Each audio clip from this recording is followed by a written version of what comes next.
Martina Anderson, absolutely living up to your commitment, bringing delegation after delegation to Europe to interface with a whole range of officials. Well, it's part of what I committed to do, and anyone who knows me will know that I don't say anything without delivering on it, and really people will measure that themselves, and the number of people that I have brought out here to engage with officials about the relevant issues that relate to the work that they do back home. It's very, very important that people know how to navigate their way in this big monster of a bureaucracy that it is. So when you boil it down and you're tic-tacking with people and people get to interface and to have a discussion with the very person, whether it is, for instance, Ombudsman's Office, we will also be dealing with people who are officials that are dealing with children and young people. Age discrimination is one of those topics that are being discussed at the moment in the Assembly. We'll also be dealing with older people, because that deals with children, young people and older people. So the age sector are here as well. And you can see by the number of people who've turned up, LGBT is another. We have the conscience clause being debated in the Assembly. We also have concerns of what's happening in the South in relation to issues that relate to travellers as well as LGBT and all of those minority groups, and lots of others that are here. I don't do junkets. I bring people out here to do work.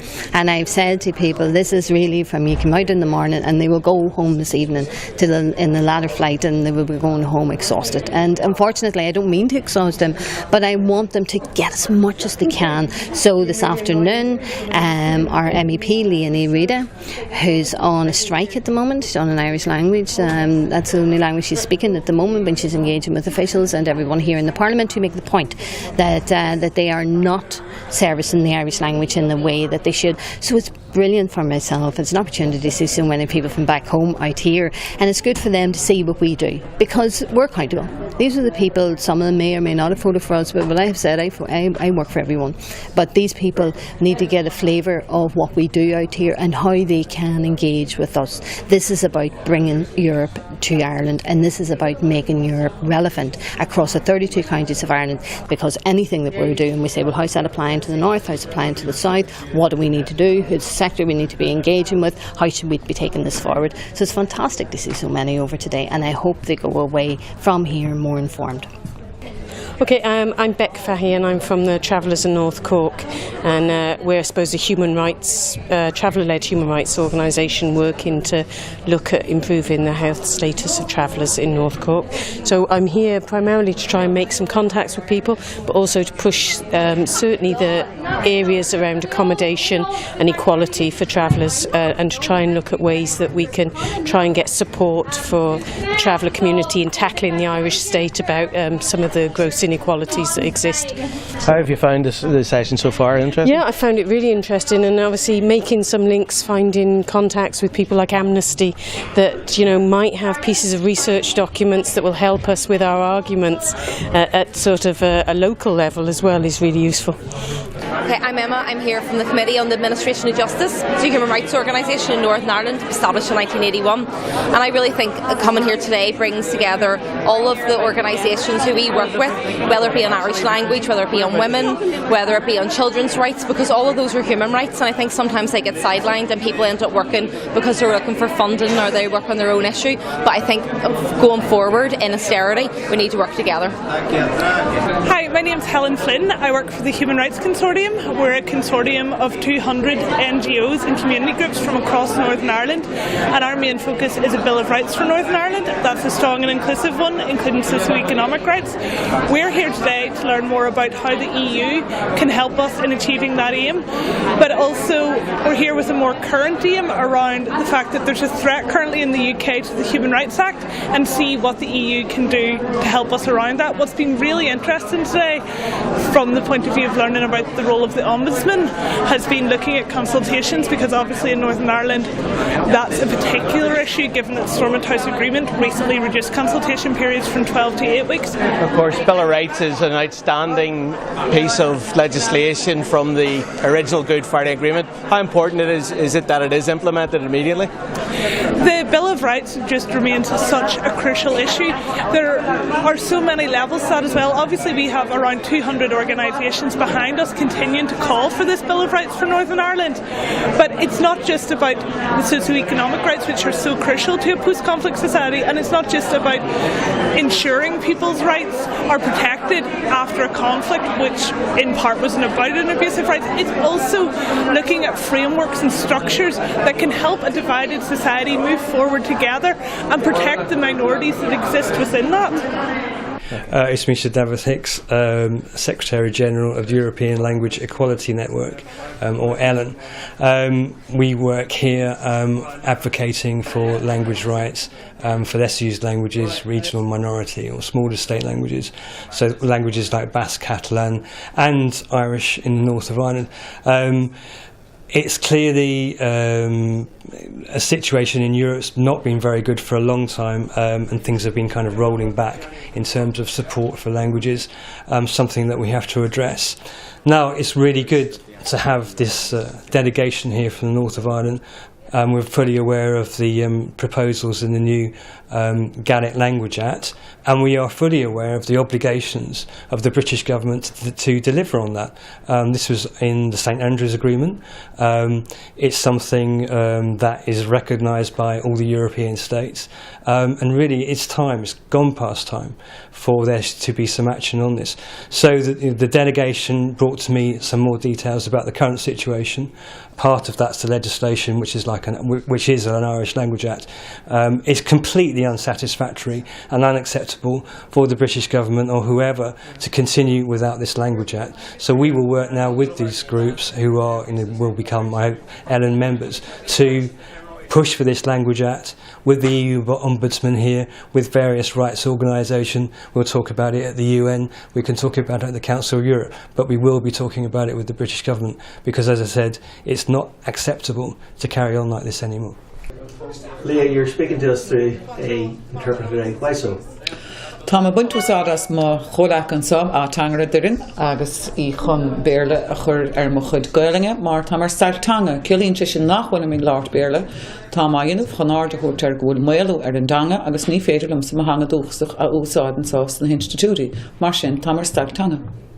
Okay, so I'm speaking here through an interpreter today because I'm currently on a Stagchanga and to draw attention to the fact that the Irish language is currently under a derogation here in the European Parliament, which means I cannot conduct my work here through Irish. Of course, this coincides with the delegation from Ireland, a human rights delegation. A part of the delegation is, of course, around Acna Gaeilge and advancing the minority languages. What's your help and what sort of support can you give that group, do you think? Well, agéadal síos go ha mé rá ní mion tanga an gailing a se an céad tanga offagiúda hagging cinnte sa fé sé chunté, ba chóirgamach se ging sa sé chunté, mar ní an torn na buntlis na tangacha. So first of all, Irish, I suppose, is not a minority language. Well, certainly in the 26 counties it's an official language, which it should be in the north as well, and there's no borders when it comes to language. Sin ráte sáling go se har bheith táchtach go bhfuil cóir brúán thuig has hir chun an tanga a bhrúraig agus célínte sin go gahamid ahantas agus takeúdas an achtanga óhuaig ach go háirithe. Tá náire agus ba chóirgamach náire an rialtas sa fé sé chunté nach chud sé tréis takeú le éon cóan tú in an chéasa nó an achtanga nó éana de le tá fallí mór diantacha na gail óhuaig agus ó has sálím agus caafar takeúdas an achtanga. So I think we should all be working together, north, south, east and west, in favour of the Acna Gaeilge. The Irish government have failed miserably in terms of their responsibility ensuring that the Acna Gaeilge goes forward in the north, and which was something that was reached under the St Andrews Agreement, and that is just not acceptable.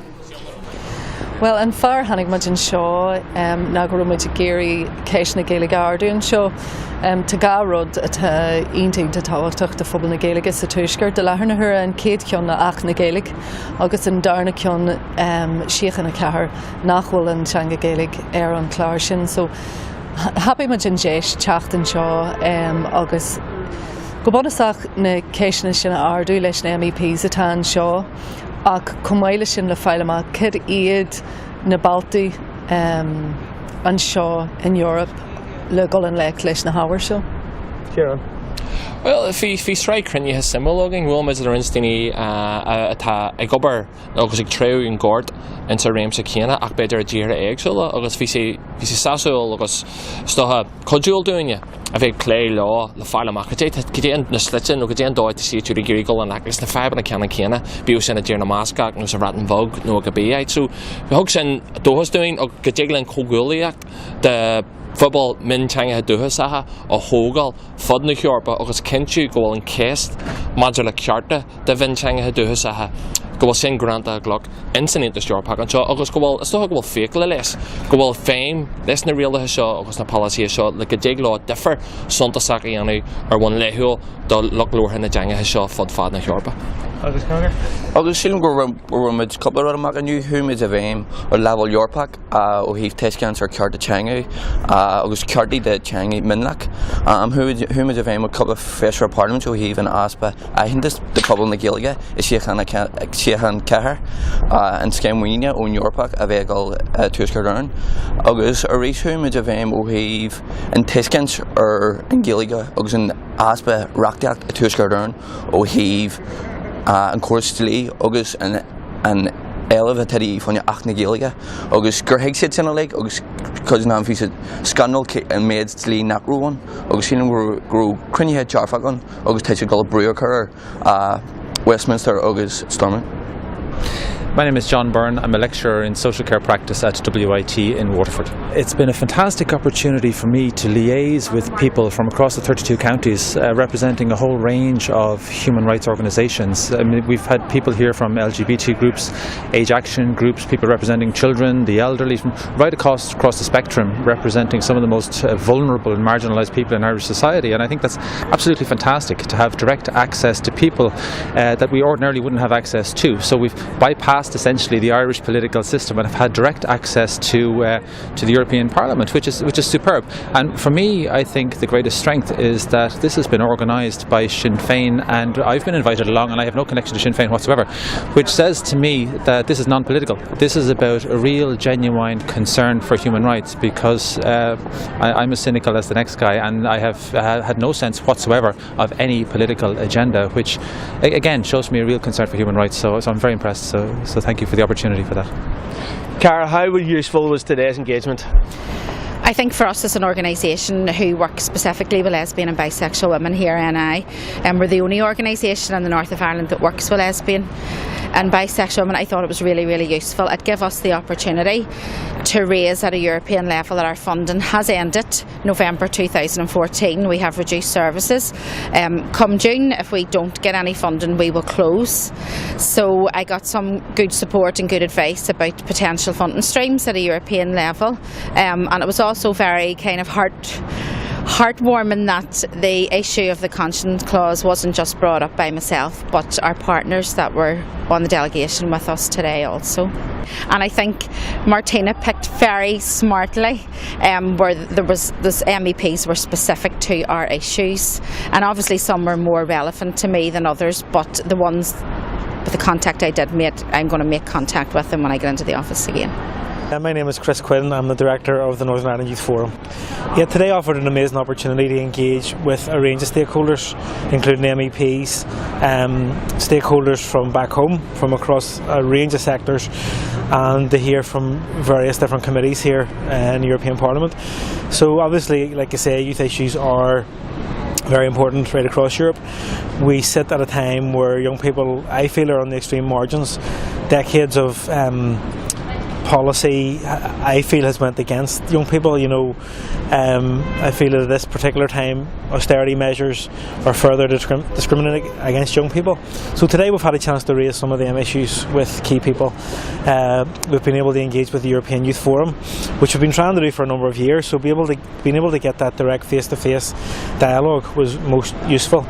And I think being able to push the goods, facilities and services age discrimination legislation at a European level has been really, really useful.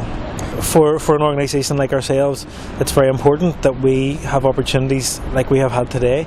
I've never been to Brussels before, I've never been to the European Parliament, and we would send young people to places like this, but to be able to engage cross-sectorally. I mean, one of the key messages today was that we ought not to be working in silos. Issues of human rights and of anti-discriminatory nature transcend our sectors. So today we're working across older people's sectors, younger people's, across a multitude of organisations that are here today. So that sort of collaboration in Europe has been really, really useful. I'm Claude Moraes, I'm Chair of the Libe Committee, that's the Civil Liberties, Justice and Home Affairs Committee. It's a real privilege to be seeing delegations like this with Martina Anderson, who's a colleague on the Libe Committee. Martina is one of the hardest working MEPs on that committee, very passionate about the issues that we care about. And the importance of delegations like this is that they come and see the work that we're doing, but also they care about the issues that we care about. In this case, human rights. We talked about prison conditions, detention. We talked about really prescient issues like the Human Rights Act. We've got a British general election coming up. What legal issues are going to be on the agenda? For example, the Human Rights Act, legal aid, judicial review. What are all the political parties saying about this? So I think delegations like this are invaluable, that they come along, we talk about really these current issues, but also long-standing issues, the European Convention on Human Rights. So it's an excellent interaction, I feel, and it's a real privilege and honour to be speaking to colleagues today. I'm Adele Quinn from AGNI, and we're heading home now. Everybody's on the bus, about to get the plane back to Dublin after a really interesting, fascinating day, packed to the hilt with really packed agenda with people from the European Union, the Commission, people from NGOs, people that are supporting national human rights institutions. Very, very interesting debates, very informative. Looking at issues around discrimination, looking around the mechanisms, I suppose, in the morning around how the European Parliament, the Commission, the Council of Europe, how all the structures work, and how NGOs in Ireland can engage directly with those. What I was very interested in was how we can support older people that I work with to directly engage with those processes as well, because AGNI is very much about supporting the voice of older people to articulate and advocate on their own behalf on the rights that are important to them in their lives, such as healthcare, such as poverty, such as discrimination. In the afternoon then we had a great opportunity to get stuck into issues around discrimination, and you were talking about a mix of people there from, say, older people, children and young people, LGBT community, people from ethnic minorities, people that are working with travellers right across the island, and it was a really informative and good dialogue discussion, lots of ideas about how we can continue to work together, which I think was one of the ideal and really good things that came out of this, was the opportunity for us all to get to know each other, to do a good bit of networking. I know there were guys that went off in the afternoon and also had conversations around the Irish language, which figured quite prominently in the discussion. So all in all, really, really useful, very informative, and I think it's probably start of work, because we're going home now motivated and looking forward to working together on issues around rights. Martina, a very, very busy day. Everybody seems to have came away well satisfied with it. Very busy day, I think, for the delegates that were over, but a normal day for us, because that's how things are over here.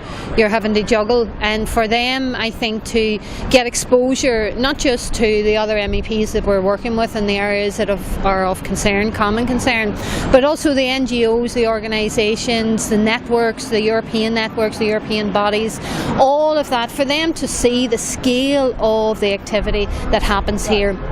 And I think when talking to some of the delegates from the 26 counties, they were, I think for the first time, for some of them, not all of them, exposed to the common ground. These are issues that are across the 32 counties of Ireland: poverty, deprivation, rights, entitlements, all the things that are there that people are concerned about, and wherever you are in Ireland, they are issues that people want to address. So today was about showing them the opportunities that are here, and tomorrow is about them picking up on those opportunities, and that's what I'm hoping that will happen.